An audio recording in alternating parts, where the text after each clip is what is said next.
Electric shock from equipment can result in death or severe burns.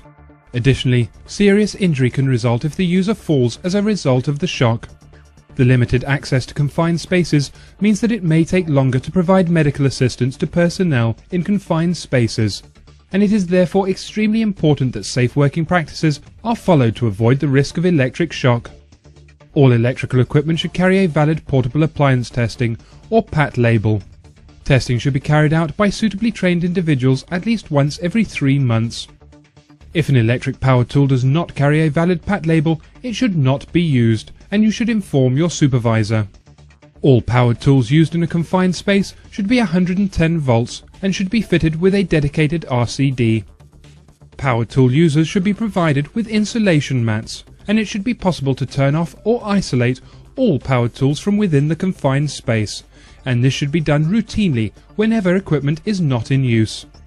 It should also be possible to turn off power supplies from outside the confined space. All 110 volt lamps used in a confined space must be fixed, and any handheld lamps used in the space should be 25 volts.